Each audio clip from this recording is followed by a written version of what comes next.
نبيتتي زرقي زسمع أملاح نبيتتي ززرب أملاح هاليلويا እግዚአብሔር በዝረፍ ድዝነ መስግነ ካልሆነ ናትካ ሓለዋ ናትካ ክንክን በዚሕና ከምዚልና ምስሕዋት ሓቢርና እስምካ ኸነመስግን ዝኸበደና ጾር ኣብ ገርኻ ክንፍስስ ኣብ ቤትካ ክንርከብ ዕድል ስለ ዝሃብካና ነመስግነ ካልሆነ ሃሌሉያ ሃሌሉያ هاليلويا هاليلويا اسكن معتي منفس قدوس اما اكلناهم كغلغلنا مسحتونا زمصنا حتونا هنسئنا مسكوت صرنا زمصنا صرنا تفتحوا حقن ليتينا كله ملس رغيبهم وتصمتي اسكن منفس قدوس نعدو ጉባኤና ሕያው ጉባኤ እንትትሆን እግዚአብሔር በመንፈሱ ዘገልግለና ጉባኤ ኣጋንና ምሪኡ ጥዑም ወይኒ ሰቲና ክንወፅእ መንፈስ ቅዱስ እስኪመናዱ እግዚአብሔር ህዝብኻ ካብ ካልእ ህዝብታት ዝፍለ እስኻ ምስኡ ምህላው ሃይሙ ኣብ ጉባኤና መንፈስ ቅዱስ ክትመላለስ እግዚአብሔር መንፈስ ቅዱስ ኣብ ጉባኤና ክትመላለስ ንዕድመክ ኣለውና ኣብ ጉባኤና ክትመላለስ ናትካ ክብሪ ህላውነትካ ክፍለጠና ሎ መዓልቲ ምሳኻ ተተናኺፍና ከምቲ ሰብ ምስ መሓዝኡ ዝዕልሎ ምሳኻ ይዕልልና ተዘራሪብና ክንወፅእ ህላወይኻ ኣብ ማእከልና ይመላለስ ናይ ክብሪ ደበና ኣብ ማእከልና ይፈለጠና ክብርኻ ይፈለጠና መንፈስ ቅዱስ ንዕድመክ ኣለውና ንዕድመክ ኣለና መንፈስ ቅዱስ ኣብ ማእከልና ክትመላለስ መንፈስ ቅዱስ ንደልየክ ኣለውና لمعلت مسكبتنا متنا مسكبتنا من تكين ملس منفس كدوس أوعوا وهواتي كلنا لمعلتي حدا نجر كبيرنا متنا لنا كلنا حتى زبانا نجر ناي حجرنا ناي مدرنا ناي زبانا كبدت علينا كنا خنسبتنا من تكين واتس منفس كدوس ندلي كانوا ناسكين برا اسكي هكذا እግዚአብሔር نودان قال እግዚአብሔር كمزي يقوله مأنت بهدأت كان ملخ كان كله سلا مرحتي سلا سبب السلطان صورت كبير معدا له يقول اسكي كلنا اسكي نتسالي بس نجر زغن جمرينا سلا هاجرنا اسكي سلا مدرنا سلا إيرترا سلا دوبات إيرترا سلا دوبات إثيوبيا سلا مدرنا سلا تخبابي سلا تريجن كل مغرى أغانتي كل دم يمفسس مخري كل أبصل ما زت علمه معلمه كل سرح لا أغانتي لو ما عندك بنتها مسكين تسألي حواتي اسكي هبقى من እግዚአብሔር نودر أبو دروس كانوا دقلوا معلتي እግዚአብሔር ندلي كاننا حلوها مدرنا ملكوتها وقصها مدري إيرسها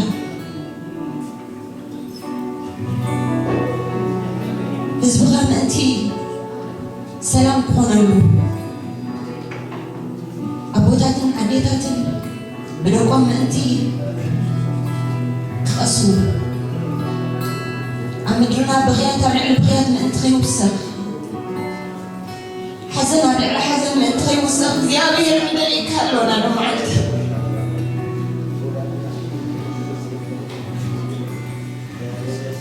ንጉስ ባሕሉ አይደነ በመምዛሕ ሰራዊት አይደነ እግዚአብሔር እንደኔ ካልሆነ እግዚአብሔር ንጽዋዕክ ኣለና حلوها أبي أفرح بزح أبتمدري أمن سيادنا بزح እግዚአብሔር እንደኔ ካልሆነ እንደገና من سيادنا غير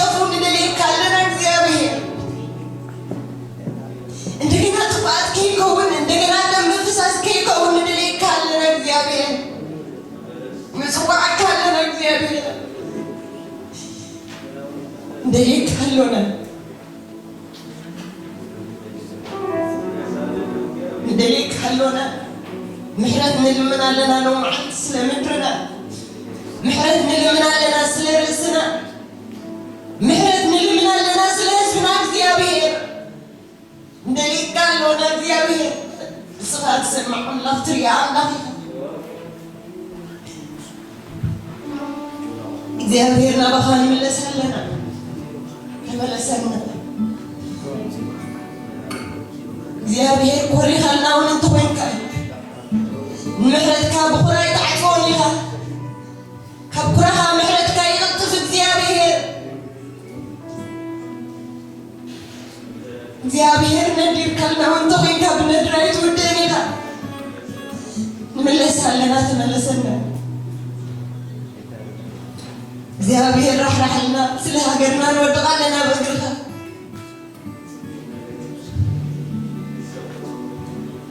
ስለ ምድርና ቅኝኻ ንቐርባለና እግዚአብሔር ዝኸበደና ሁሉ ኣብ ምድርና ኣፀላልዩ ዘሎ ጣጣ ኣብ ምድርና ኣፀላልዩ ዘሎ ደበና ስም ኢየሱስ ክርስቶስ ክብተህለው መዓልቲ ንፅልለና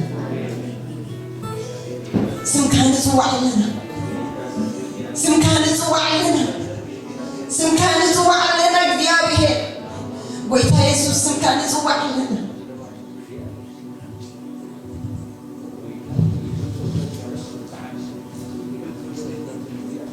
ኣብ ምድርና ዝተሓስባ ሓሳብ ኣጋንንት ኩሉ ክብተን ስምካ ንፅዋዕ ኣለና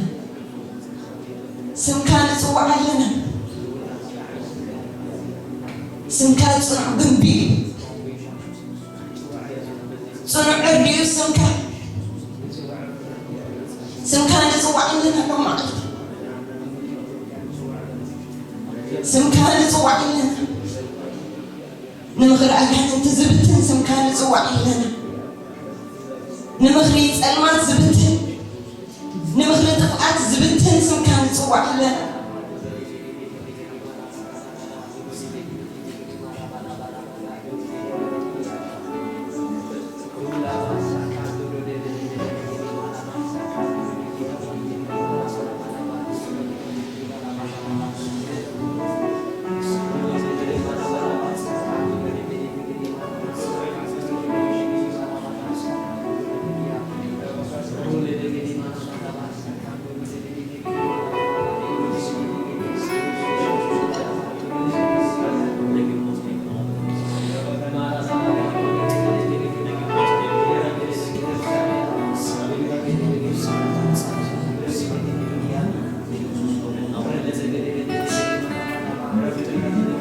السادما وإግዚአብሔር المنك الله كرئس أعنتو خفت إلو سألي እግዚአብሔር كأعنتي اتمنسي كفت أمور عي إنه دما أبزوريا إلسا اتغرن نحو أفرسن سرقلاتن ملكو نبر إنه دما أبزوريا إلسا اتغرن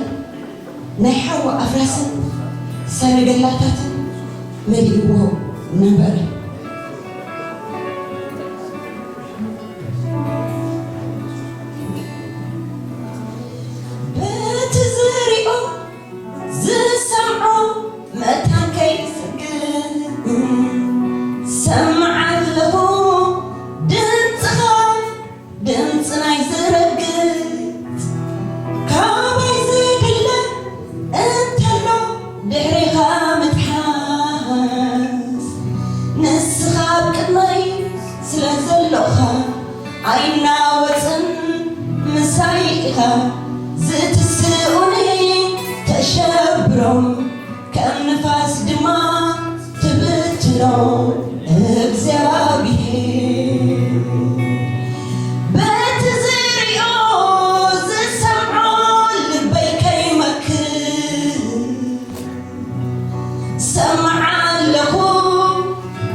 እግዚአብሔር አይናወጽኒ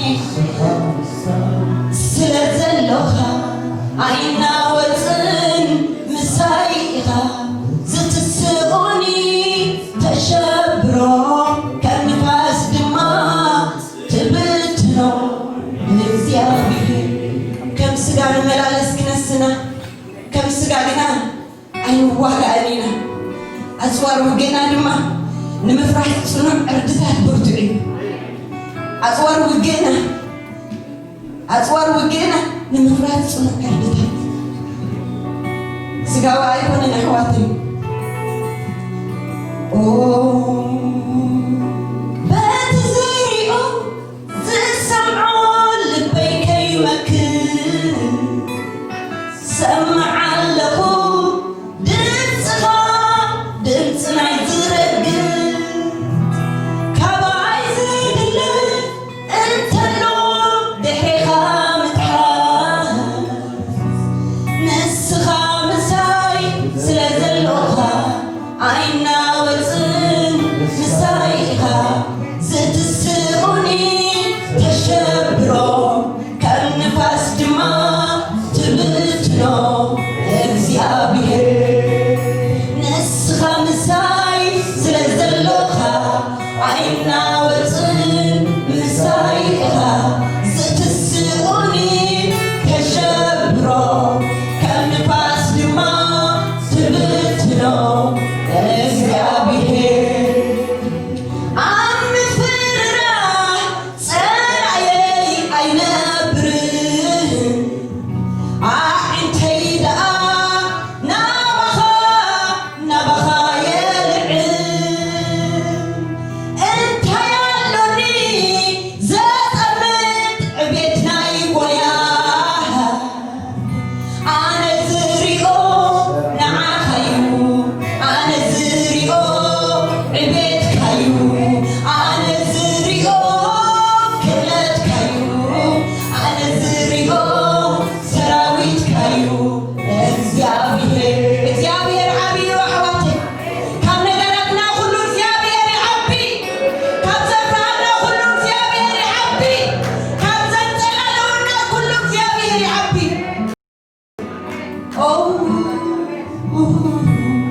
ኣብ ምፍራህ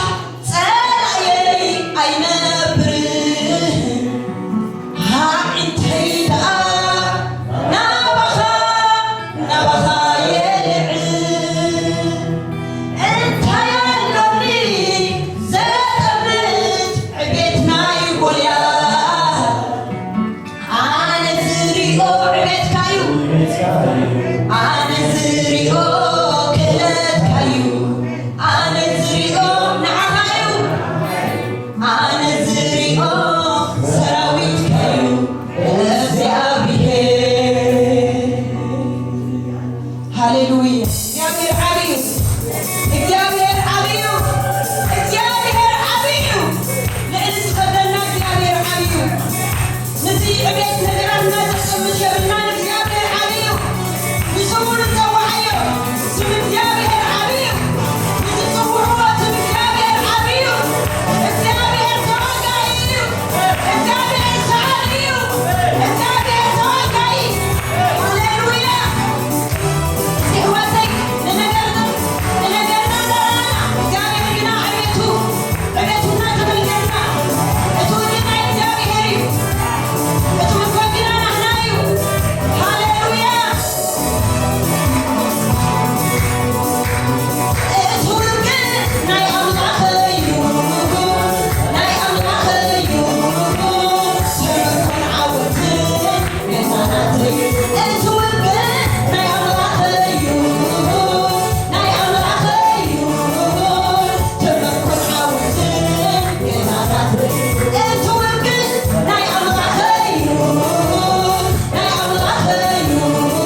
እግዚአብሔር አብዙሪያት ጾም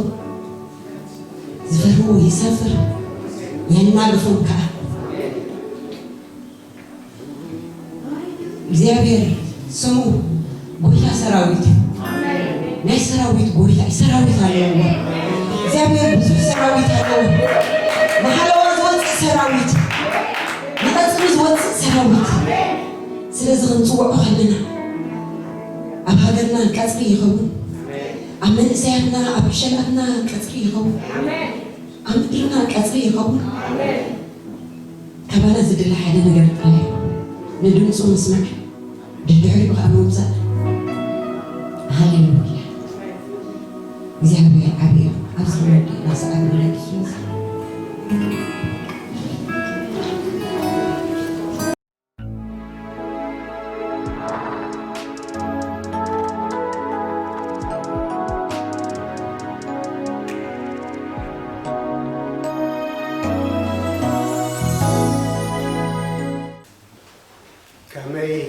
فيتكم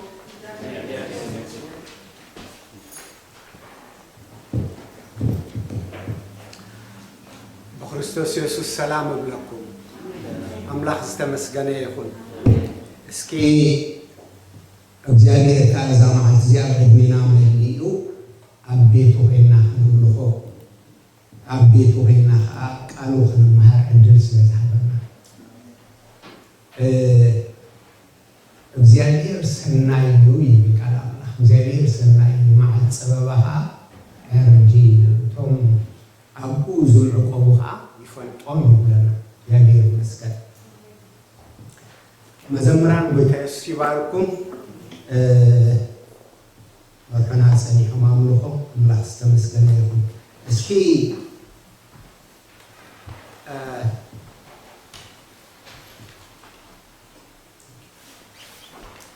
ለንቀኔ አልበይት ማላደስ ዘቀኝት ቃል ወይውን ክፍል መጽሐፍ ቅዱስ በሐዋር ከና ኸነን በቢናሞ ለህዩ ናብቲ ትምህርትና ክንከይዲና ኦንላይን ኮይንኩም ተካታተሉና ዘለኹም አባባይተኩም ኮይንኩም ወይታ ኢየሱስ እዚ መስመር ዝውን ስለዝኸፈተልና ክብሪ ይስሙ ይኹን አብዘ ዘለኹሞ ሰላም አምላክ ይብዛሓልኩ ቦታ እንኳን ተፈላለና በመንፈስ ግን አብ ሓዴና ዘለና እግዚአብሔር ይመስገን ይኹን ትንቢተ እምባቆም معرف حدثكي كنرينا سلسليري كنببي تنبيت أنباقكم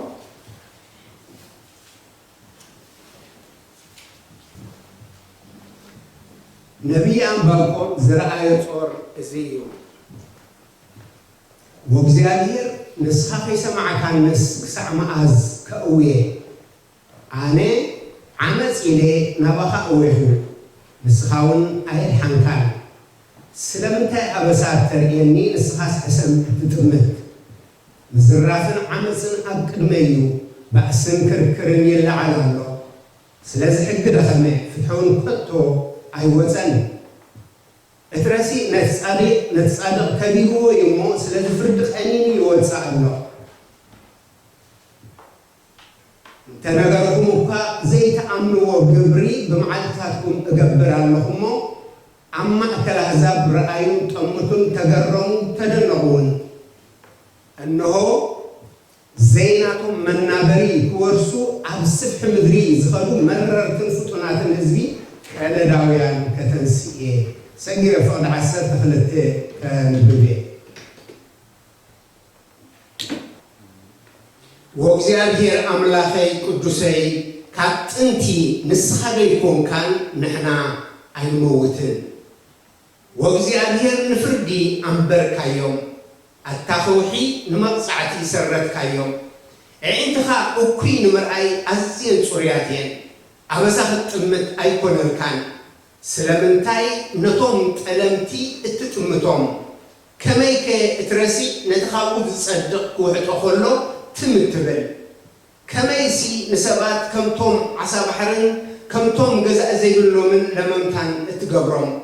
ንኹላቱም ብምቕለብ ኣውፅኦም ብመርበቡ ሰሓቦም ብመክፈፊ ድማ ኣከቦም ስለዚ ባሂልዎ እልል ይብል ስለዚ ንመርበቡ መስዋዕት የቕርበሉ ንመክፈፊ ድማ ዕጣን ይዓጥን ኣሎ እዚ ኸዓ ብኣታቶም ግዲኡ ስለዝሰብሓሉ ምግቡውን ስለዝጠዓመሉ እዩ ስለዚ መርበቡ ክዕርቕ እዩ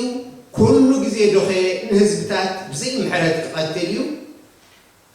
ምዕራፍ 2 ፍቕዲ 1 ብዛዕባቲ ክትዐይ ንሱ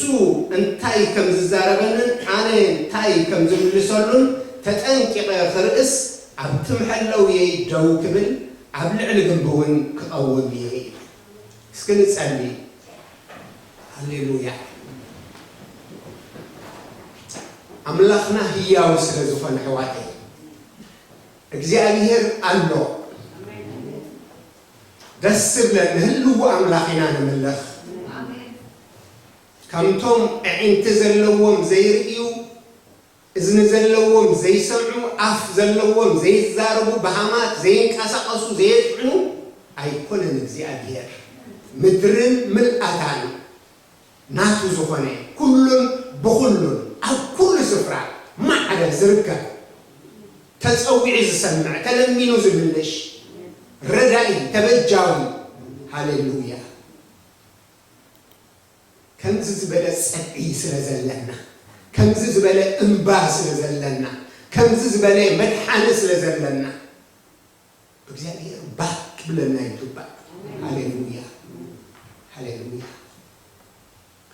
እግዚአብሔር ልዑል ቅዱስና ቦና በዝንጎ ዝኻ ኣብ ቅድሚኻ ንቐርብ ነቲ ክቡር ሽምካ ኸዓ ንጽውዕ ነመስግነካ ኣለና ኣብ ሰማይ ኣብ ምድሪ ኣብ ትሕቲ ምድሪ ብጀጋኻ ክምስገን ክውደስ ክምላኽ ዝግብኦ ካልእ ኣምላኽ የለን عندنا خفيتك مستوعب هيبك أتصنيت زنبرة أمرنا برهان يبرهن كان فلتت كان سيكا نأهان هياو أملاح كان ملخ كن سعد كن بالزع زعد دلزي كابخاسر زخوننا نمسكنا كنا جالير نأمنا لنا التاسنا يا نفسه كفنا جمرك كسع مودة تاون بسقها بمحلتك بمنفسك تملؤ سلزلها تمرحنا سلزلها كبرنا بكالنا جهاب قالك تزاربنا لكل مسانا كل كفوق باسم يسوع يتعسر بحاول نفسك أتصرنا بتفكروا الدخاب بيسوع سل آمين أملاح استمسكنا يكون أبزخ لذي مبالكم تعمد السبل في المسحف القدسي مبالكم مالك دحر بايتا ولا حفشاوي مأتوي كنقبر انتهينو مبالكم تترجموا زحقوف ويقول حقافي مالكي تترجموا معاسيو مبالكم نيرو نزبل دما بزمن بعد إرمياس نبي إرمياس أبزنا ورلو كتاس يهودا كدمي أبابيلوناويان مودا كدم جل عمتات كدم وصل عمتات زنبر نبي أمباركم أبكار بوتا كتقيسين رخبانينا أبزا خفلي زياد رأينا نرخبه نمباركم كابكال النبيات فلي زبلون تايون تينا كالوت نبيات كابزي أبيهر تقبلون نتز بالزارو እግዚአብሔር ከምዚ ይበላል ነው ይሉ አብዝ ክፍል ዝግን እምባቆም ናይቲ ህዝቢ ኮነ ናይ ጉግሉ ሕቶ ናይ ኩሉ ጾር ናይ ኩሉ ጥርዓን ቅድም እግዚአብሔር ተቀርብ ተርቤና ነርኢ በኩሉ ምስ እግዚአብሔር ነገሩ ኸቅርብ ክካታዕና ነርኢ ክትዕል ይብላብቲ ምዕራፍ ክልተ ፍቅዲ ሓደ بس እግዚአብሔርስ ساكن دي قربت كم زنبا صدق زفقر حق زفقر نتبقى زنبا عمس أزسية سبيني أمباسادر حقي أمباسادر صدقي أم مدرس لب እግዚአብሔር ይዙ ነገራት እና ተጽይፈ እዘخون يملون እና በለዝነበር ሰቢኔ ከመርዕስት ዝወሰድኳ ስለምንታይ እግዚአብሔር ትብላ ሰጣብ ህይወት ዝኸብዶ አከባቢው አቤት በግሉ አባገር ዝኸብድ ነገራት ከገጠም ኮሎ ስለምንታይ ዝብሎ ነገራት ሁሉ ባሪያዊ ስለዚህ ነብይ ዜ ከምቲ አቀድሜ ዘንበብኩዎ ወይውን خبريو ዝጸናሕና ስለምንታይ አበሳደቅኒ ክብል ኮሎ ነሪ ቅድም እግዚአብሔር መጀመሪያ ስለምንታይ ኢኻ ወይውን ክሳዕ መዓስ ኢኻ ጸሎተይ ዘይትሰምዕ ንስኻ ከይሰማዓካንስ ክሳዕ መዓስ ዝብል ኣብ ቅድሚኻ ነዊሕ ግዜ ከይሰልከ ከይቋረፀ ዝጸልየ ይመስል ኣብዚ ነዊሕ ግዜ ጸልዩ እቲ ነገር ግን ኣይተለወጠን ይጽሊ እቲ ነገር ግን እናገደደ ኸይድ ይጽሊ ካብ እግዚአብሔር ግን መልሲ ይረኸበ መልሲ ይረኸብኩን ኢሉ ኣይቋረፀን ይቕፅል ጸሎቱ እቲ ኻልኣይ ዝኸበሮ ነገር ወይም ሕቶ ኮይንዎ ቅድሚ እግዚኣብሄር ዘቕርቦ ነገር ናይቲ ህዝቢ ዓመፅ ናይ ይሁዳ ዓመፅ ካብ 1 ክሳብ 4 ዘሎ ማለት እዩ ኣብ ዙርይኡ ዝነበረ ዓመፃ ሰዓልዩ ፍትሒ ነበረ ሕጊ ላሕሊዩ እዚ ኩሉ ቅድሚ ዓይኑ ክውን ነይሩ እግዚኣብሄር ጻድቕ ክነሱስ ነዚ ነገር እዚ ከመይ ተዓጊስዎ ሕቶ ይኮንዎ ምክንያቱ እታ ንሱ ነቲ ኣብ ከባቢኡ ዙርዩ ዘሎ ነገር ክጽየፍ ትገብሮ ዘላ ልቢ ትገብሮ ዘላ መንፈስ ካብ እግዚኣብሄር ዝረኸባ ካብ ቃል እግዚኣብሄር ዝረኸባ ከመይ ጌርካ ንስኻ ጻድቕ ክነስኻ ነዚ ክፍኣት እዚ ክትጥምት ኣኽኢልካ ስለዚ ሕቶ ኣብ ቅድሚ እግዚኣብሄር ሕቶ የቕርብ ኣብ ቅድሚ እግዚኣብሄር ይግዕር እቲ ጽቡቕ ነገር ግን ናብ እግዚኣብሄር ጌርካ ኩሉ ሰዓት መልሲ ናብ እግዚኣብሄር እዊኻ ኩሉ ሰዓት መልሲ ኣሎ እዚ ምስኪን እዚ ወይ እግዚኣብሄር ከዓ ሰምዖ እግዚኣብሄር ይሰምዕ ካብ ኩሉ ፀበባኻ የድሕን ኣብ መንጎ ዘመናት ሰባት ፀዊዖና እግዚኣብሄር ንኣብነት ኣብርሃም ኣብ ቅድሚ እግዚኣብሄር ተማህሊሉ ክንድዝ እንተለውኸ ኣወዲእዎ ጸሎቱ ኣወዲእዎ ማልዱ እግዚኣብሄር ድሓር ግን ንሰዶምን ጎሞራን ክገልብጠን ከሎ ነብርሃም ዘከሮ ንሎጥ ከኣኻ ምግምጣው ኣድሓኖ ይብለና ረእይዎ ፍረ ማልዶ ፍረ ጸሎት ኤልያስ ከምዚ ኸማና ድኹ ነበረ ይብል ቃል ኣምላኽ ግናኸ ኣብ ቅድሚ እግዚኣብሄር ጸልዩ ሰማያት ዓፅዩ እንደገና ጸልዩ ሰማያት ተኸፊቱ ክሳዕ ክንድዚ ንሃገር ዝጸሉ ጸሎት ጻድቕ ብግብራ ተስልጥ እያ ክብርና ኣምላኽ ኾነ ንሕና ከዓ ከምዚ ንምካሓሉ ብግብርና ዘምጻእናዮ ዘይኮነስ ዝተቐበልናዮ ሰማያዊ መለኮታዊ ጽድቂ ኣለና ኣብ ቅድሚ እግዚኣብሄር ክንቀውም ዘየሕፍረና ኣምላኽ ዝተመስገነ ይኹን ሙሉእ ዝኾነ ናይ ክርስቶስ ጽድቂ ከማና ዝድኻሙ ይብል እኳ ደኣ ካብቲ ናይ ኤልያስ ብሕጊ ተረኽበት ጽድቂ ብሕሬት ተረኽበት ጽድቂ ብወዱ ብጎይታ ናይ ኢየሱስ ክርስቶስ ንሕና ተቐበልናዮ ጽድቂ ይኸብር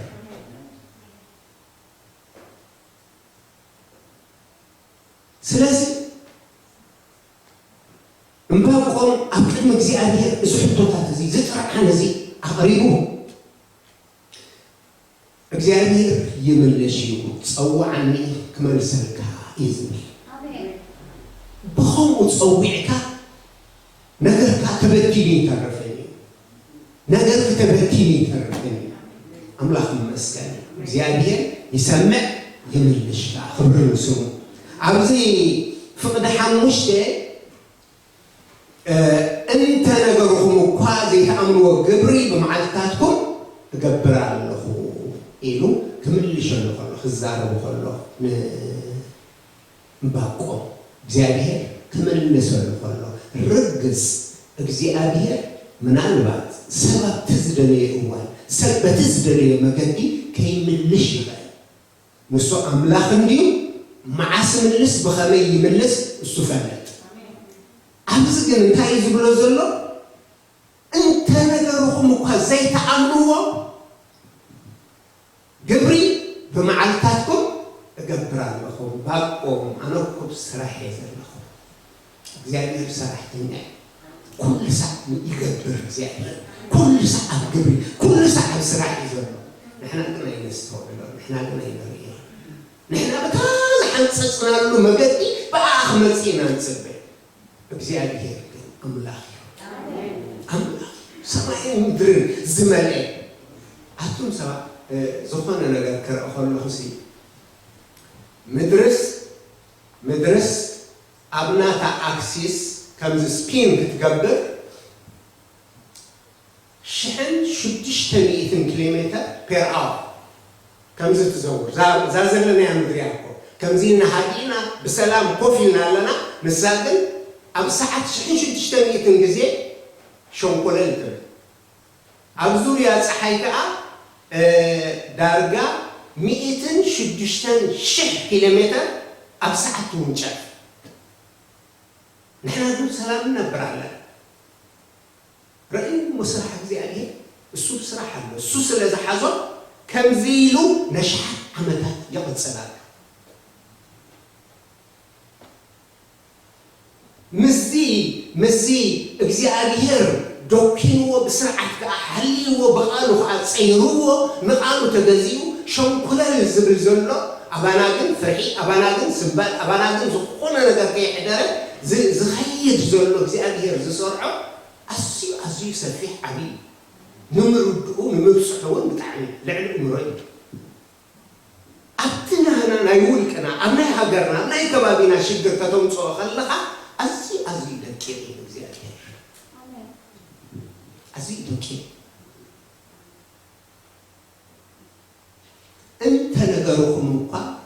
أنت نجركم مقا زي تأمنوا جبري بمعركاتكم أجبر على الله እግዚአብሔር ስራሕ ይስራ ስለዚህ መልሱሉ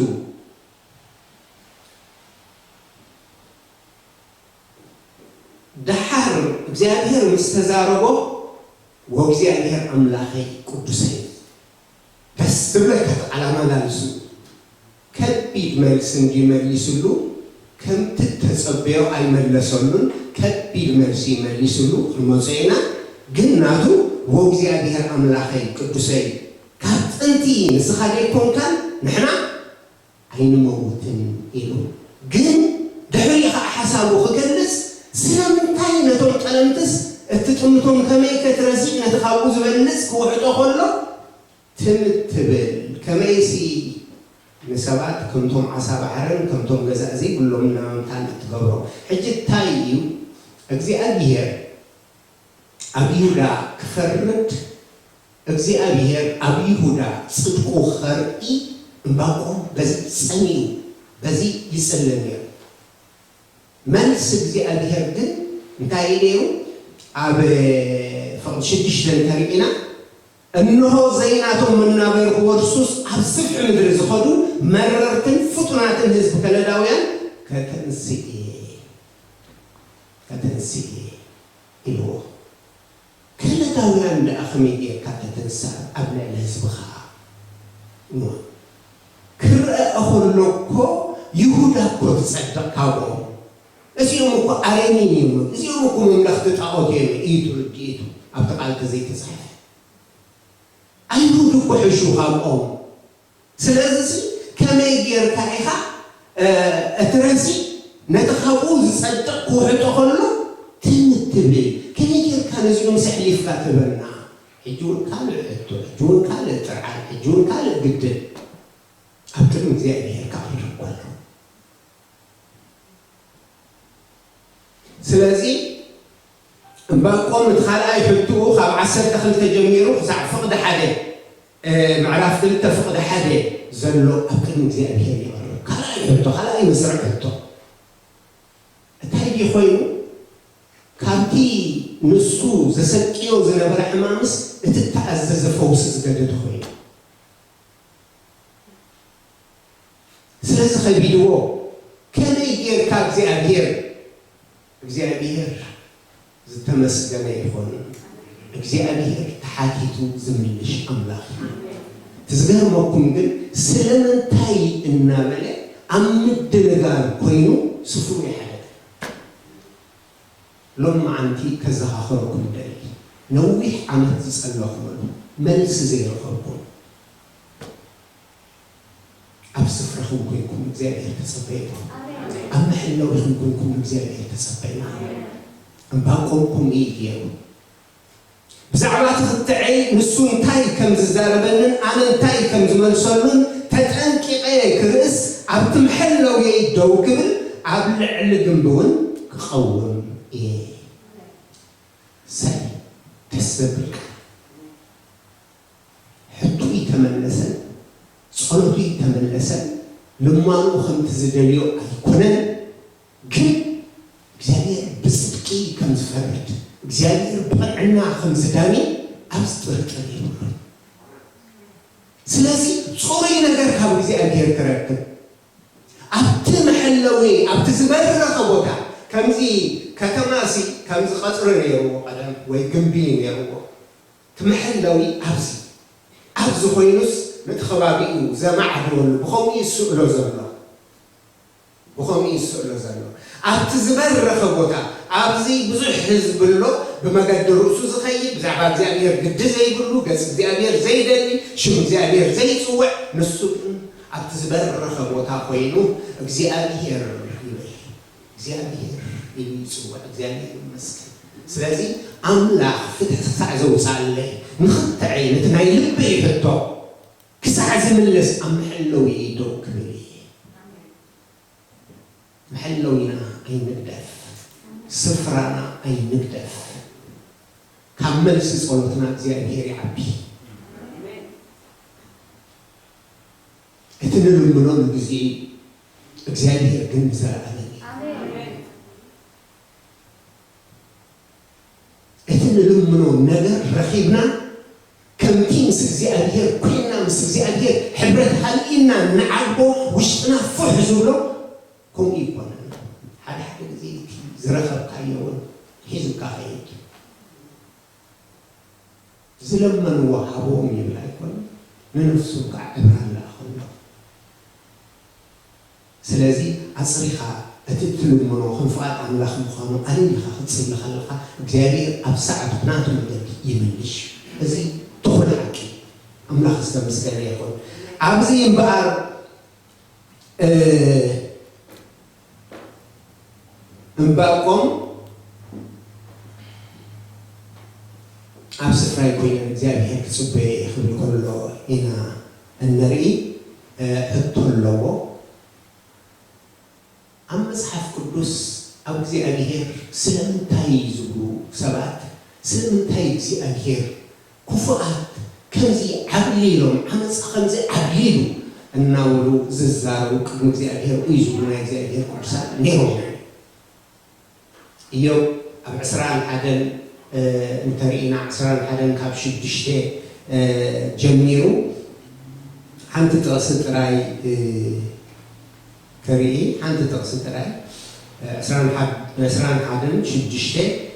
هاو جمير كامالتي رسيان بيوت زنبو زعاربو سلطانهم لما زبردعس سلمنتاي كوني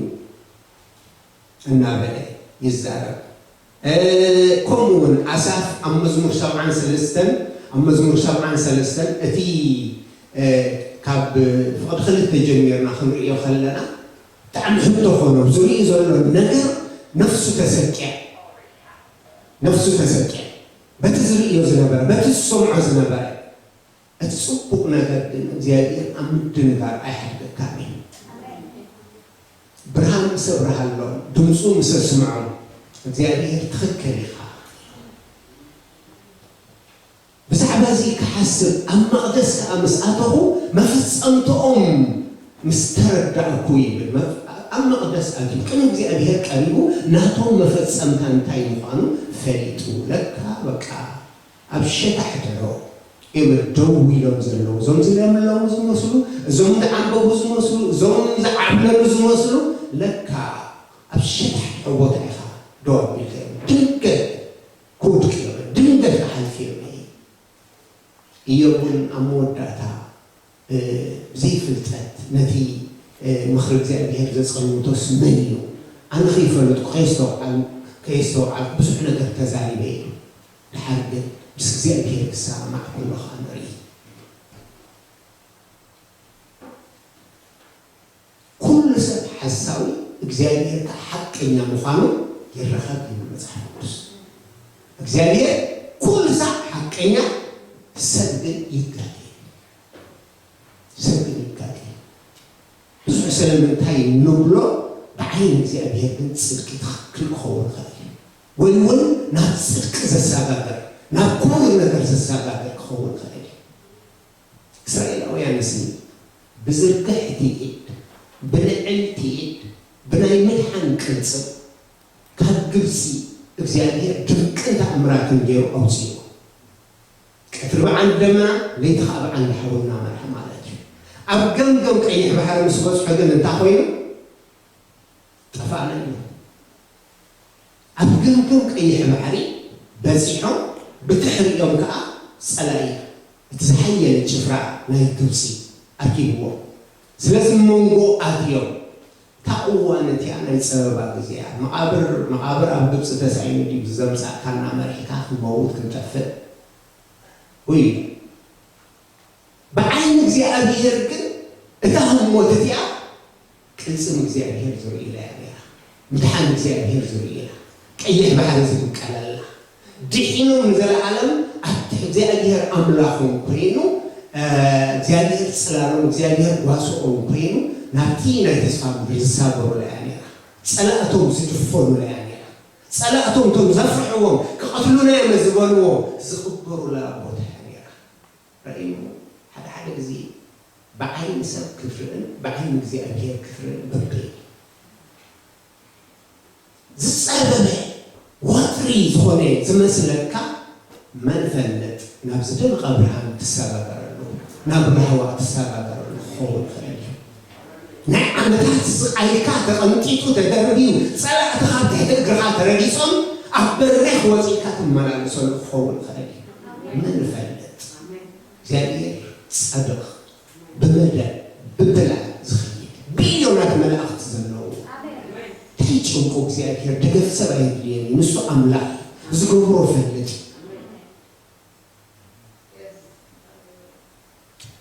زيادير زيو نقباقو كمبرو داديو بزبانكم تلقاكم موقع زي تعملوا قبري أما أكلكم قبران لكم أبعيه يسلمكم حواتي እግዚአብሔር أبعيه يسلم أبعيه يسلم قال أمنة الله كم زين እግዚአብሔር سي لك ساعات سراح ساعات سريعو نسب كم زهبا أمو دحريو مساء ركب مساء ساعات ركب كم زي يقولوا الساعات تسرح كم تسرح ديرو يشقى دحريو ركب يوم እግዚአብሔር تعلق عن مدرس ቃኒው ከም ሰረሕ ጌው ገዲፍዋን እሱ ማዕዶ ስታብ ማዕዶ ርክብ የብሎም ዝብል እምነት አለ ከምዝ አምሎ ኮም ይኮነ እግዚአብሔር is very active absolutely ነገስታት ሰ ነገራት ብደቂቅ ይካታተል ዝኽወሉ የለን ንሕና ተጋህደ ነገር ኢና ተዘይ ተገሊጽና እግዚአብሔር እሾህ ተዘይና نتتجلس رأينا نفلت نتتجلسهم سبعة يفلتون እግዚአብሔር ግን ነገር ከበይነክ እንታይ የመከር በስውር እንታይ ይጋል ኩል ፈጥ በዚህ የእግዚአብሔር ጻድቅ ፈራስ ሆነ ጻድቅ ፍርዱ ቅንዕና ፍርዱ ጽድቅ ሰብ ለተደጋው ነገር ስለምንታይ ክብር ኸይድ እግዚአብሔር ግን ኩሉ ዘሪ ግብርታት ካዝመሰል ምንም ዘይምልጦ አመስ ለጊዜ ጉዳይ ኃጢአት ለጊዜ ጉዳይ እግዚአብሔር ለፍርድ በውልቅ ተገብረ ይሁን በሀገር ተገብረ ይሁን እግዚአብሔር ለኃጢአት ለአመስ ሸለል አይምል ይፈጽም እግዚአብሔር አምላክ አድሎ የለናት ማዋት አምላክ አድሎ የለ ንሱ ንጉስ ነገስታት አምላክ አማልክቲ ቦይታ ቦይቶ ፍርድ ዘይተው ገጽ ብርኢዩ ዘይቀነ ዘይሰደቅ نسب لنفس وقف كم قرو زفرد زدان ما مالد زي كبال إذا أمنا خزي لون هي أوجه زي أدير زي لون هي أوجه ملاحظة بس دنيا يقول بس عباخد تعيي انتاي كم زداربني انتاي كم زمال صلو تتنتي عيك رئيس محلوينا دو محلوينا فقط أملاكي محلوينا بوتاسكولاتي محلوينا مسك عروس تسامع هيوي سيدي مسك أبوينا نتصبر أبوينا نتأمفنا بسيدي فتحيه وتسين እምባቆም ከምኡ ይገይሩ ድሓር እግዚኣብሄር ቀጥታ ካብ ፍቕዲ ክልተ ጀሚሩ ክሳብ 10 ዘሎ እግዚኣብሄር ተዛሪቦ መሊሱሉ ማለት እዩ እንታይ ንዎ እግዚኣብሄር ድማ እቲ ራእይ ንውዱብ ግዜ እዩ ናብ መወዳእታ ይቕልጥፍ ኣሎ ኣይሕሱን ከዓ እዩ ብርግፅ ክመፅእ ኣይክድንጉን ድማ እዩ ተደንጎዮ እኳ ተፀበዮ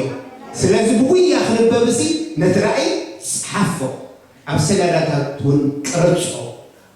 ዝገርም ነገር እዩ ሙዱ ኣብ ሓፂር ግዜ ክኸውን ኢልዎ እግዚኣብሄር ዝበሎ ከይገብሮ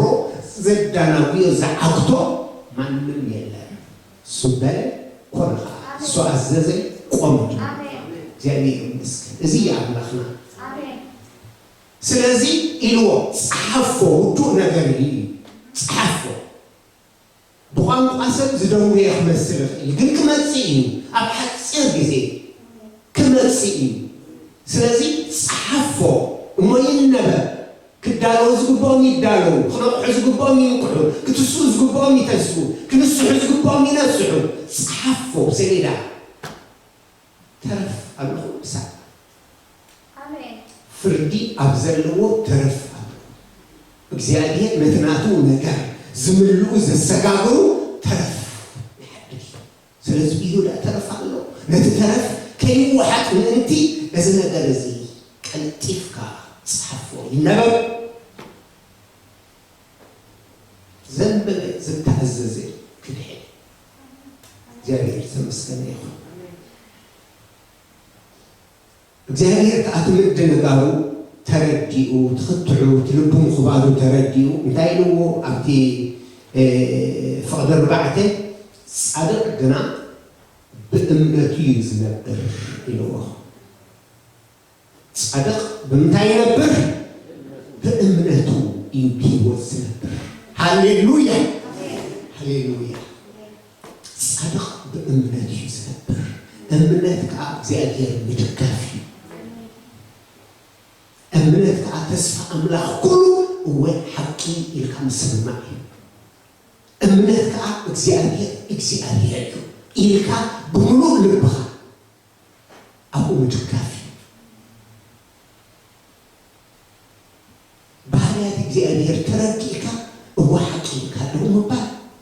ከኣነ ዝሓስበልኩም ሓሳብ እፈልጦ መፈፀምታን ተስፋን እንትኸበኩም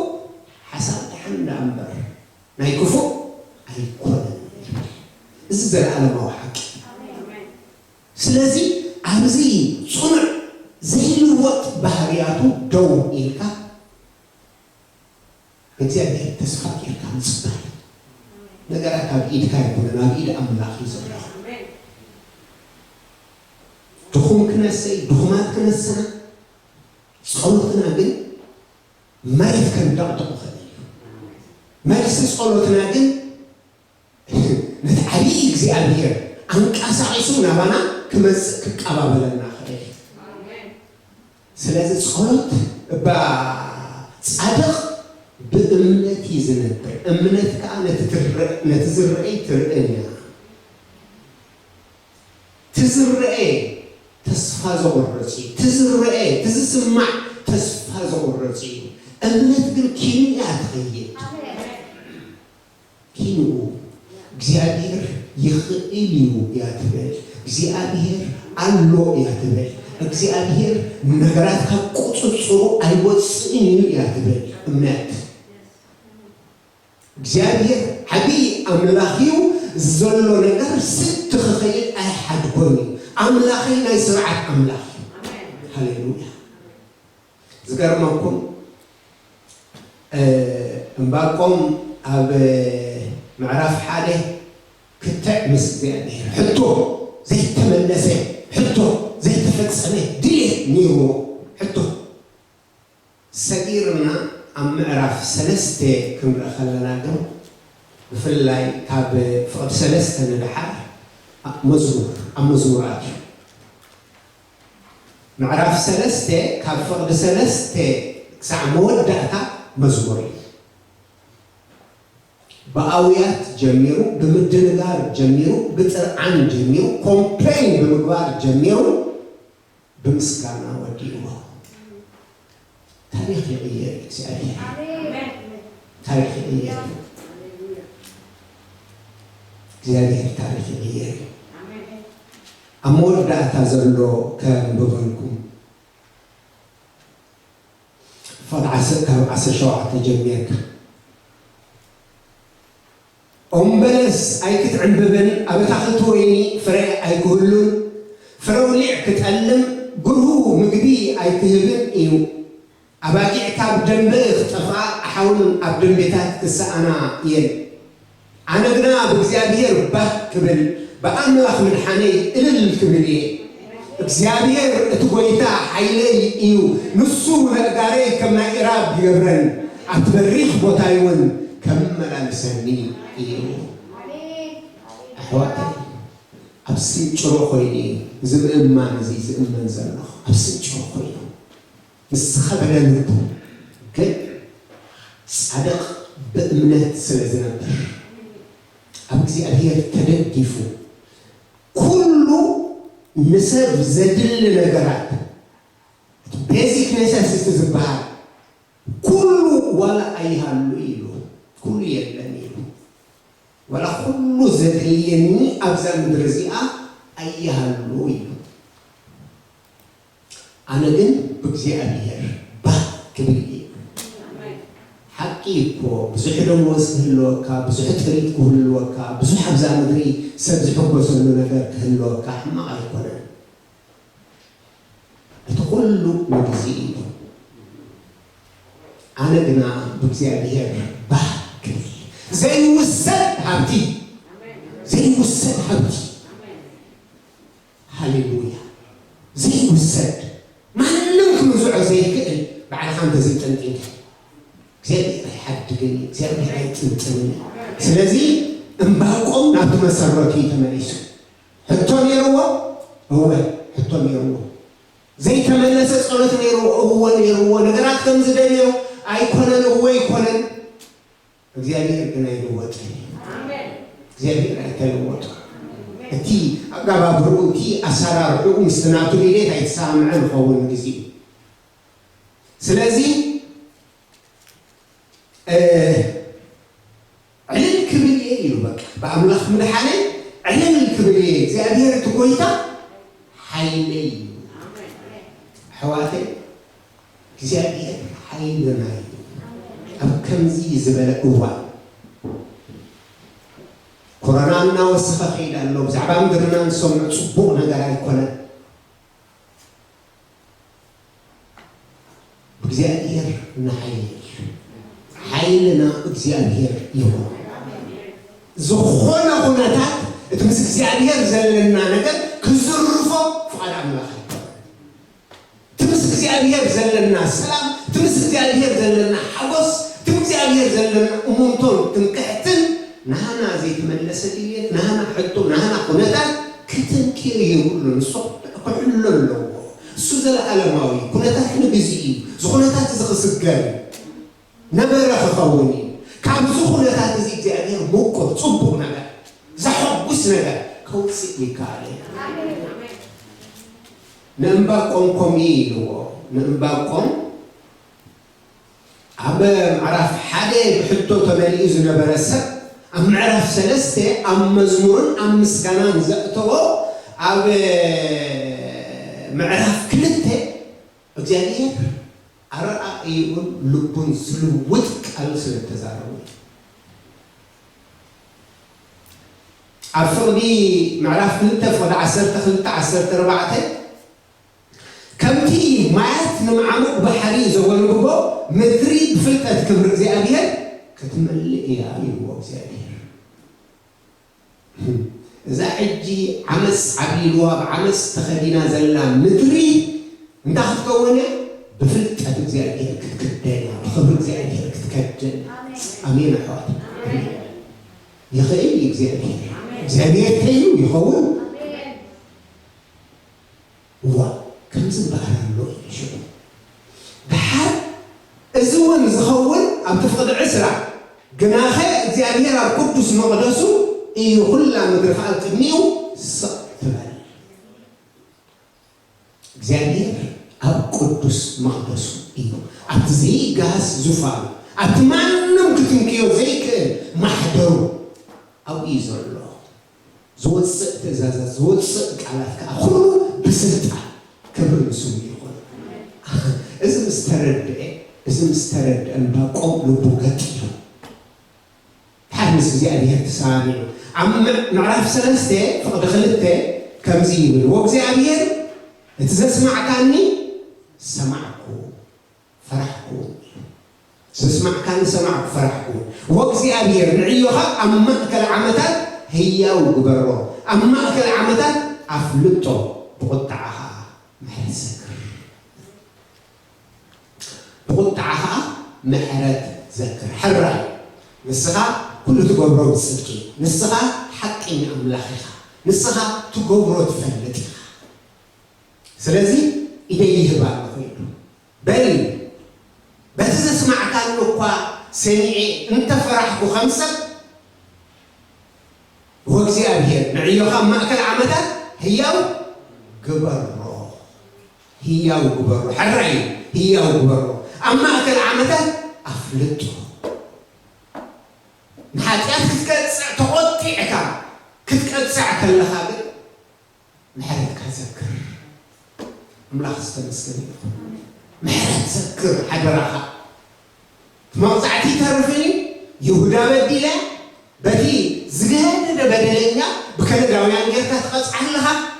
نكنداويان كان بغزيو قصعوا ييدو زقص على مخنياتون እግዚአብሔር يزارب بنعرف كلته ማለት بفلا يا فقد 10 سلسته كزارب كله معرف سلسته 10 سلسته نسخه نمدحان حزبخان نمدحان قبوكان وصاقك اتمسرت سع كسال قليعك راسي بيت راسي شفلك نرسي حلاقو غزا كناتهم وقع كايو نساتهم كم هو بلا كبتونني مسو حقوسهم كم كنت مسكين بحقوق زول حكي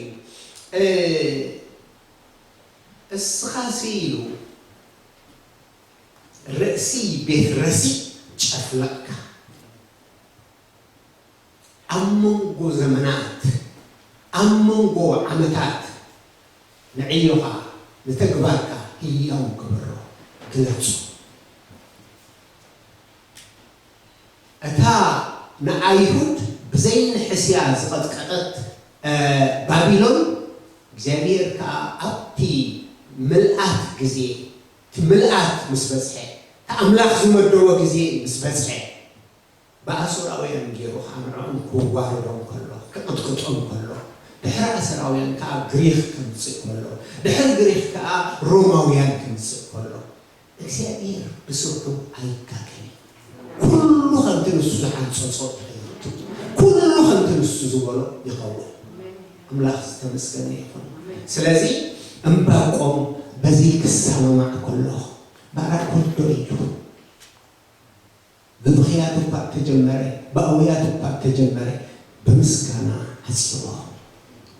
أسرع حق زي هيك كم سنة بزلوا مخرع أملاخ سلازي رداءك سلازي تفلت كتبدا نقدر تخيلها كم إيه يوم زيت فلتو زيت تستوعلو نقدر تتزالب تخيلها بزوح نقدر تسمع بزوح نقدر بزوخنا قل عم حلويو دوز بلي فعل እግዚአብሔር زردا قلس እግዚአብሔር زدلي እግዚአብሔር انتاي نمنتاي يقبرالو خردا زخيل سلازي እግዚአብሔር ተዝገብሮ ገበረ እግዚአብሔር በይኑ بعد سلطاني مدري كم دل يا خطوتت عمسيناتات كم دل يوم كجبرو እግዚአብሔር أحد جن يحزي مغلب عنه يحزي እግዚአብሔር سلازي حدا نقدر ياخذ زدلي حدا جزي انت كاخذ تصلون كحبتك كاخذ عندي كم انباقوم غنا እግዚአብሔር ምሕረት ግበር መባል ግን ቆሬ አብዝሆነ መዳይ ኢትዮጵያዊ إرتراي أب أفغانستان دي نصور أي فساس تملك كان مسلمان زفتر كايسة مدحن كير خبر نتزموت ولا بيتا في فلكه بخنتو نفسي ولا يورد كاموت ناموت أيرد إيه كان مسلم كل قلت سلام كنا تحلى كونات نسلم كم زعي كونات نتزلق تحوس من زعي هذا عكسي እግዚአብሔር ኣብ ዙፋኑ ኾሎ ነቲ ዙፋን ዘሎ ኣምላኽ ፍትሒ ኣውፅ ኢድካ ዘርግሕ ኣብዚኣ ኮይንና ብሓደ ልቢ ዝፀለናያ እግዚአብሔር ኣብ ምድርና ጣልቃ ክኣቱ ኣብ ኢትዮጵያ ብዘሎ ጣልቃ ክኣቱ ጸሎት ሓደ ጻድቅ ብግብርኻ ካብ ተስልጥ ሓይሊ ካብ ትገብር ጸሎት ኣብ ዘሎ 50 ዝኸውን ምእመን ኣብ ኮንኪ ደይ ዝስልጥ يسلط المال سلازي إذا زي قليل زي كونا سمع لنا كورونا نوسخ خيدا እግዚአብሔር ግን ብዙፋኒ አምድርና ንሰም ዑናት በቃ ነው ዘይ ተጸበናይ አንፈት ኸይዳለሁ እግዚአብሔር ግን ብዙፋኒ ስለዚህ በዚህ በዚህና እግዚአብሔር ግን ቀርብ ዝግባአና ረዳእ ከምዘለዎ ተበጃው ከምዘለዎ ኃያል ዝኾነ አምላክ ንጉስ ነገሳ አብዙፋኑ ጸኒዑ ዘሎ ናቅ ዘይብል በኾነታት ዘይለዋውጥ ዘይርበሽ ኩነታት ዘይሰብዶ ንዓና ከሰብደና ዘይ ተጸበና አይነት ፍልጠትና ወሱን ስለዝኾነ እግዚአብሔር አብሎም ኮይኑ ክሳዕ መወዳእታ ዓለም ዘሎ ሪኢዎ ንእግዚአብሔር ዘሰብዶ ድንበር ዝብሎ ነገር የለ አምላክ ይሙስ ኢለ ሚኒት እግዚአብሔር በቃ እንተይ በቃ ደውቅ ብለኸይ አምላክ መግድለው ማዕበላትን ንፋሳትን ዝግዝእዎ በርቅን ወደን ዝለኣኽዎ كم يزبل أملاك نسأل مسك هللويا مسكين نسأل እግዚአብሔር ይመስገን هللويا نسأل مسحواتي بس ساعات زيا بحال البوينا أملاك استمسكن يكون سلام درنا سلام إثيوبيا እግዚአብሔር ምሕረት ክገብር ኢድ እግዚአብሔር ምርድሃን ሓጻር ኣይኮነትን ይዝብለና إذا እግዚአብሔር ምምድሃን ሓጻር ኣይኮነትን ሃሌሉያ ረጋ ንወለስ በዛ ሰዓት እዚኣ ልብና እስኪ ናብ እግዚአብሔር ናቕናዕ ልብና እስኪ ናብቲ ኩሉ ዝኽእል ኤልሻዳይ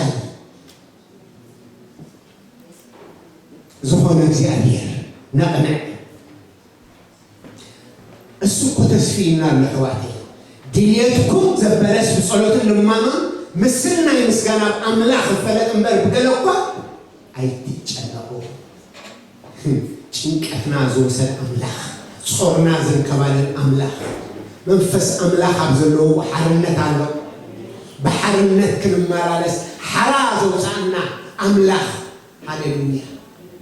اسكي እግዚአብሔር ፍትሐውን እግዚአብሔር ፍትሐውን እስኪ هللويا هللويا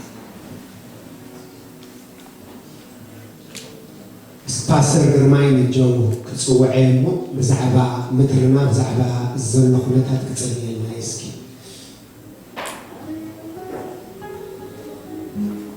هللويا هللويا እግዚአብሔር ይሰምዕ ሕዋቴ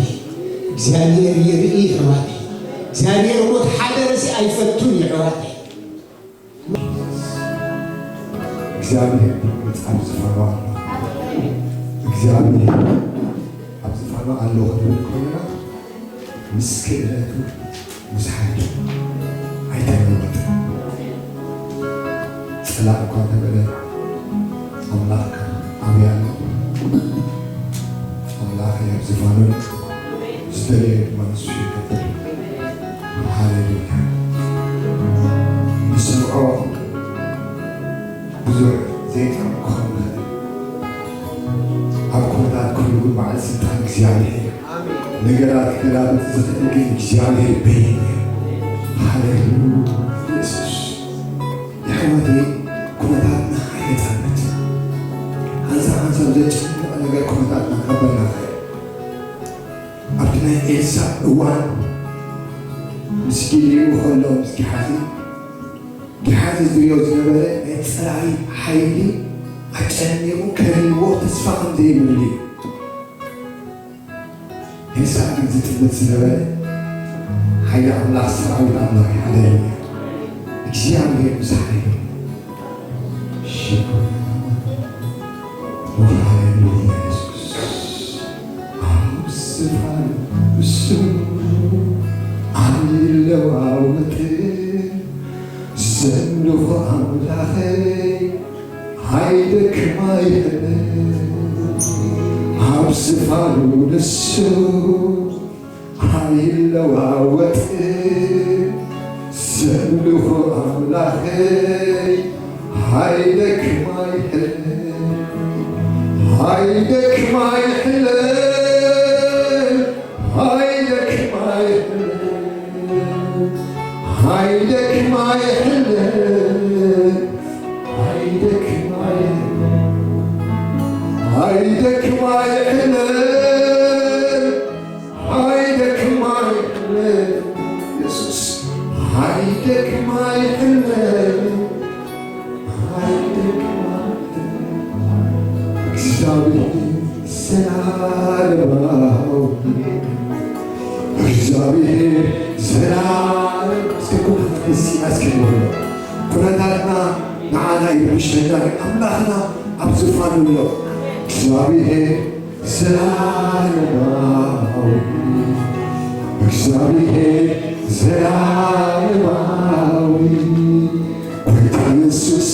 ዘላለማዊ ናተይ ኣቦይ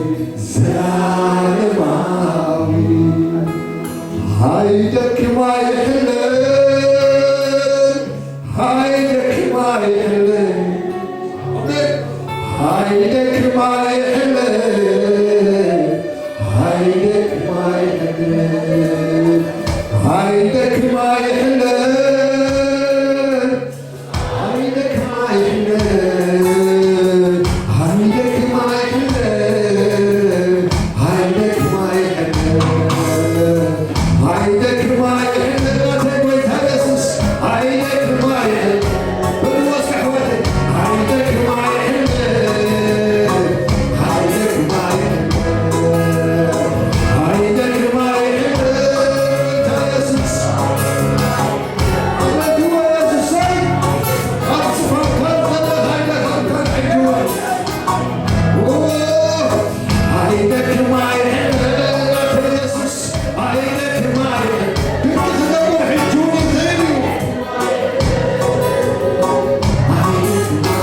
እግዚአብሔር ወን እግዚአብሔር ዘላለማዊ እግዚአብሔር ዘላለማዊ እግዚአብሔር ዘላለማዊ እግዚአብሔር ዘላለማዊ አተያቦይ ዘላለማዊ አተያቦይ ዘላለማዊ አተያቦይ ዘላለማዊ አተያቦይ ዘላለማዊ ሃይደክማ ይሕለን ሃይደክማ ይሕለን ሃይደክማ ይሕለን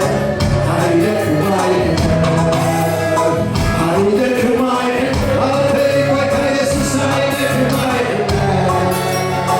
ሃይደክማ ይሕለን ሃይደክማ ይሕለን ኣብ ዝፋኑ ንሱ ሃይለዋወጥን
መዝሙር ዳዊት 40 ታይቶ ነገራት ተተናወጥ ማያት ተቃል ክትሪዮ ኮለኻ ዘፍርህ ነገር እንትኾነ እንኳ ሄደ በለድ አነ አምላክ በሆነ ያስተምረት አምላክ ማለት መላኺ ማለት ኩሉ ኻሊ ማለት አርሰጣና ብዝፋኑ ሰሎ ማለት ነብልኾ አምላክ ሽጥራይ ደኮነ ከምተው ናይ ሕዛብ ማለት እሱ ግን አምላክ ማለት አሜን ድንቅ ነገር ክገብር ዝኽእል አምላክ ልዕሊ ኩነታት ዝኾነ አምላክ ካብ ፍጡራ ንላዕሊ ዝኾነ አምላክ ካብቲ ንሰርዖ ንላዕሊ ዝኾነ አምላክ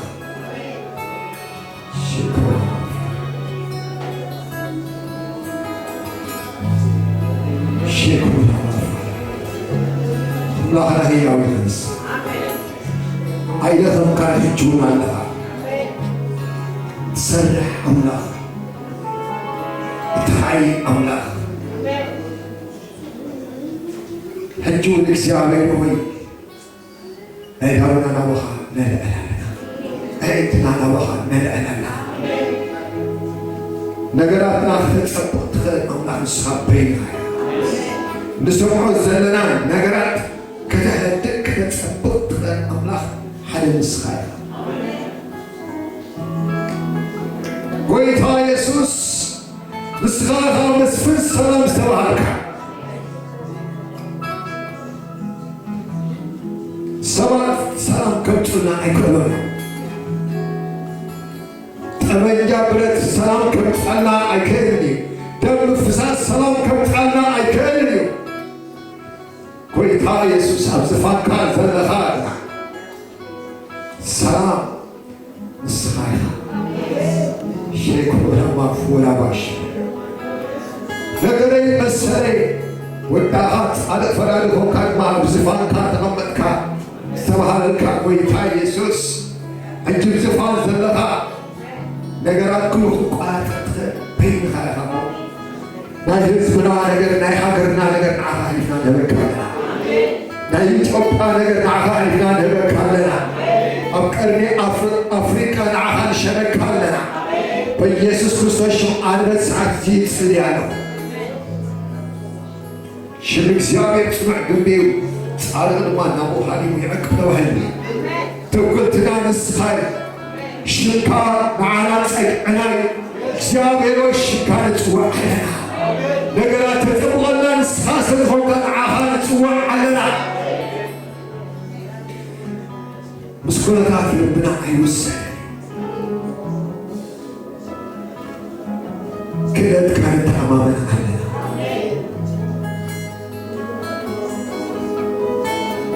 ሙሽክ አላባ ሙሽክ አላባ ፍላባሽ ሃሌሉያ ጎይታ ኢየሱስ ነገራት ይልዱ አለምሽ ይጽልይ ኣለኹ ነገራት ይልዱ በኢየሱስ ክርስቶስ ይጽልይ ኣለኹ አታ ጸሎት ትሰምዕ መስማዕ ጥራይ ዘይኮነ ድማ ትምለስ አምላኽና በኢየሱስ ክርስቶስ በሰዓቲ ኣነ ምስ ህዝብኻ ተሰማሚዐ ይጽልይ ኣለኹ ኣብ ምድርና ኢድካ ትዘርግሕ እግዚአብሔር ሆይ ነዚ ህዝቢ እዚ ኣከይበለ ንዓመታት ንዘመናት ሰላም ብምስኣን ብዙሕ ነገር ተሓልፍ ደሎ ብኢየሱስ ክርስቶስ ነዚ ህዝቢ ዝደግጸሎ ንህዝብና ሒዝና ኣብ ቅድሚኻ ንቕርብ ኣለና እግዚአብሔር ሆይ መልስና ንስኻ ስለዝኾንካ ተስፋና ንስኻ ስለዝኾንካ ሼኮና ማፎና ማሽልቦና ከንዳ ይኣክል ሓንቲ ቃል ጥራይ ተዛረብ ከም ዝበለት ንስኻ ምስ ተዛረብካ ድማ ፈውሲ ዝኾነ ኣነ ልምዓንቲ ይጽልይ ኣለኹ በኢየሱስ ክርስቶስ ካብቲ ስልጣንካ ካብ ዙፋንካ ሓንጥቃት ትውፃእ ኣብ ምድርና እግዚአብሔር ፈውሲ ይኹን ኣብ ምድርና ሰላም ይኹን ኣብ ምድርና ህድኣት ይኹን ኣብ ምድሪ ኢትዮጵያ ህድኣት ይኹን ብሽም ኢየሱስ ኣነ ይጽልይ ኣለኹ بوزوح الزمانات زحمة زيادة زناوز الخفو منفس هيدا النفساس منفس بيسوس سبحانه وتعالى بيسوس هيدا سلاي كو منفس أبكرنا أفريقيا سنتنا كو أجا تأثرها بيسوس وشميتك بيسوس وشميتك بيسوس وشميتك بيسوس وشميتك بيسوس وشميتك وشيك على بافورها እግዚአብሔር ሆይ ምድርና ذهب كاي تسفالو أنا يعملك بش يسوس تسفها أي تتعلم أمور أملاكها كم سب أيكون كانس الآن كان فتح رزق على إذنا تدخل بلادنا لمدرنا لإرترا بركة يكون لنا لمدرنا لإرترا السلام يكون لنا لمدرنا عرفتي يكون لنا لمدرنا أسيادنا عرفتي يكون إكزامي لبوتات لديتات نشماقلتات من أسياد عرفتي يكون يعقل يكون بشو يسأل يتسألي عنه إكزامي يكون كم قالك تسمعهم بتتسأليوه أنا أسمعك بالسيس لزبالك بتكونوا تغلب بش مودخا سامعنا نتسمع لنا نمدرنا بش يسبارك لنا نزبنا بش يسبارك لنا نزبنا بش يسبارك لنا بيسوس كريستوس سلام نوجه لنا يسوس أبد حاجة سلطوك كون نوجه لنا بيسوس كريستوس جزايا سخاكون مش يسنتني علينا እግዚአብሔር አቦ ጸሎት ዜትን على أملاك ለህዝብ ኻት ጸሎት ሰሚካት ወለስ አምላክ ለምሸት ማለት ማዓት ድማ ኣብ ቅድሜኻ ዝጸለና ያቁ ጸሎት ስለሰማዓት ማለት መስከነካ ኣብ ዙፋንካ ኣለኻንስ ኣብ ዙፋንካ ኣለኻንስ ያዋቴ ዝቃሪ ይሄና ነህ ጸላይ ብዙ ጊዜ ዝናውት ነገር ዘምጻና እንትና በታ ካልቆይታ ከነላይ ጴጥሮስ أنت قوي على إبناء معركة أنت كله سكر متحرك أما من ما تطعمنا أنتنا نقوي على الكبر حسب أنا هم يهمنا أتبع على بعض أربعة شيء بدولا لو يدلنا كيف نسي كل كله أملاك تهدولا كل أملاك كله عزيز بالنسبة لنا تعرفون كله كل كله أملاك كله نزبنا أملاك كله نزبنا أملاك كله يسوع قويتاي أبي أتلاقي يسوع قويتاي أبي أتلاقي يسوع قويتاي أبي أتلاقي يسوع قويتاي يسوع قويتاي هاليلويا